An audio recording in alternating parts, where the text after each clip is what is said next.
While Microsoft spends billions on shipping a whale-sized GPT-5, OpenAI gets tossed about in a storm of its own creation. Meanwhile, Google has revealed powerful new details about the Gemini models that many will have missed. And just yesterday, Anthropic showed us how they are the closest to understanding what goes on at the very core of a large language model. But I want to start with Kevin Scott, the CTO of Microsoft, who said something which, if true, is the biggest news of the week, and even the month.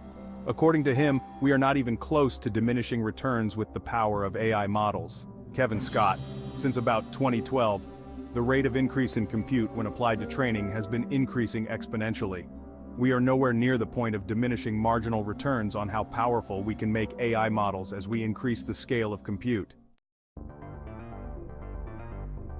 AI models are undeniably becoming faster and cheaper.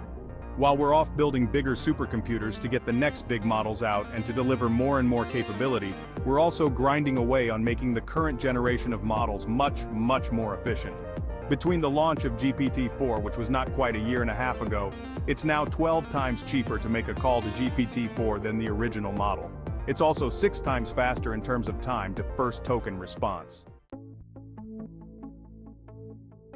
On this channel, admittedly, I am laser-focused on the growing intelligence of models. But this massive drop in cost does have some pretty profound ramifications too.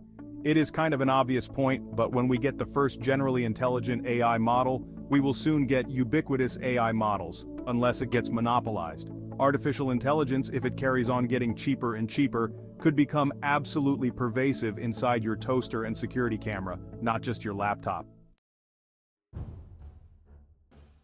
Anyway, I promised you a whale analogy, and here it is. There's this really beautiful relationship right now between exponential progression in compute that we're applying to building the platform and the capability and power of the platform that we get. In 2020, we built our first AI supercomputer for OpenAI. It's the supercomputing environment that trained GPT-3. You can think of that system as about as big as a shark. The next system we built scale-wise is about as big as an orca. That is the system that we delivered in 2022 that trained GPT-4. The system that we have just deployed is about as big as a whale, and it turns out you can build a whole lot of AI with a whale-sized supercomputer. As for the actual release date of this mysterious whale-sized model, Sam Altman would give no hint, and Kevin Scott just described it as being within months. On a quick side note, when one commenter said that GPT-4, as good as it is, shows that OpenAI simply doesn't know how to produce further capability advances, the response from the head of Frontiers Research at OpenAI was, "Remind me in 6 months." Now I want to focus on Google and Anthropic, who have both shipped very interesting developments. First, let's talk about Google. At the recent Google I/O event, they made numerous mentions of AI, but didn't detail the improvements to their impressive Gemini 1.5 Pro, and barely mentioned Gemini 1.5 Flash. The first thing to note is that you can already play with these models in the Google AI Studio. Both Gemini 1.5 Pro and Flash accept video input, image input, and text input, up to, for now, 1 million tokens. That's way more than GPT-4. Admittedly, Gemini 1.5 Pro does not have the riz of GPT-4, but there are prizes for making impactful apps with it. Back to the highlights of the paper though, and page 43 I found really interesting.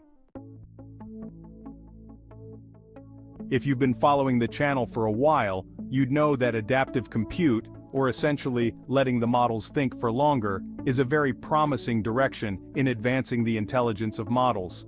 This update to the paper was the first time I saw it in action with a current state-of-the-art large language model. Google wanted to understand how far they could push the quantitative reasoning capabilities of large language models. They describe how mathematicians often benefit from extended periods of thought or contemplation while formulating solutions. They aim to emulate this by training a math-specialized model and providing it additional inference time computation, allowing it to explore a wider range of possibilities. The results were impressive. We got a new record score on the math benchmark of 91.1%. The CEO of Google, Sundar Pichai, even tweeted it out. However, there is a slight asterisk because the benchmark itself has some issues. The performance of Gemini 1.5 Pro was achieved without code execution, improving libraries, Google search, or other tools. Moreover, the performance is on par with a human expert. The performance of Gemini 1.5 Pro was achieved without code execution, improving libraries, Google search, or other tools. Moreover, the performance is on par with a human expert. Our Pause 3S. The results were impressive. We got a new record score on the math benchmark of 91.1%. The CEO of Google, Sundar Pichai, even tweeted it out. However, there is a slight asterisk because the benchmark itself has some issues. The performance of Gemini 1.5 Pro was achieved without code execution, improving libraries, Google search, or other tools. Moreover, the performance is on par with a human expert. The performance of Gemini 1.5 Pro was achieved without code execution, improving libraries, Google search, or other tools. Moreover, the performance is on par with a human expert. Cut to graphics, illustrating dictionary learning host, VoiceOver. What comes with learning about these activations is manipulating them. Dialing up the code error feature produces an error response when the code was correct. If you ramp up the Golden Gate Bridge feature, the model responds as if it is the iconic bridge itself. Cut to host in the studio host Anthropic's work is indeed incredible and significant in making models less of a black box. However, it also raises concerns about misuse. As we gain more insight and control over these models, misuse by bad actors is far more near-term than misalignment.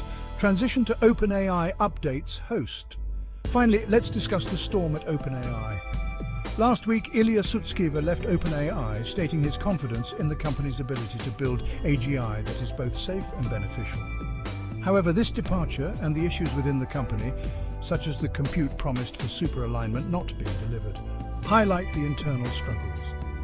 Cut to clips of Sam Altman and OpenAI employees host, VoiceOver. While Google and Anthropic continue to ship impressive updates, OpenAI faces challenges. Sam Altman had to repeatedly apologize, and the timeline for the voice mode feature has been pushed back. Cut to host in the studio host. It was a surreal week in AI, with significant developments and internal conflicts. As always, let me know what you think in the comments. All the sources are cited in the description, so do check them out. Thank you for watching and have a wonderful day.